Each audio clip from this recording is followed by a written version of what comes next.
Estimats companys i companyes d'Altea, de la meva comarca, estimat Andrés, el comitè electoral m'envia molt lluny aquest diumenge, però el meu cor, la meva força, el meu recolzament, saps bé que està amb vosaltres.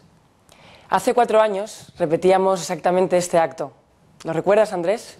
Elena, que hoy tiene la gran suerte de acompañaros, y yo apostábamos por un candidato en el que siempre creímos.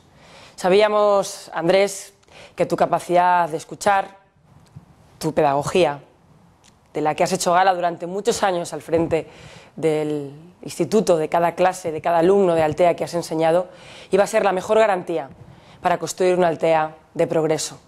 Hoy, 4 años más tarde, podemos hablar no solo de expectativas, hablamos de hechos, porque Altea ha crecido contigo y con tu equipo de gobierno, porque has hecho una Altea más sostenible, porque has escuchado a los ciudadanos y has abierto el ayuntamiento de par en par a todo aquel que ha querido ir a verte, porque has llamado también a las administraciones, a todas, para que arrimáramos el hombro y le diéramos a Altea aquello que se merece, porque has usado bien los recursos del Plan E, porque has apostado por la música y por la política social, por la cultura y por los derechos de los ciudadanos de Altea.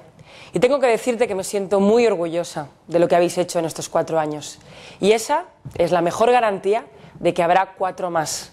Así que afortunadamente las nuevas tecnologías me dejan hoy estar en casa, cerquita, con mi gente, para decirte a ti, Andrés, a toda la lista y candidatura municipal, y también a Vero, que empujará fuerte desde las Cortes Valencianas, que podéis contar siempre conmigo.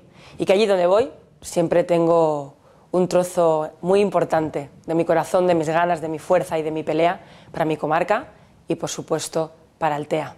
Ànim i endavant.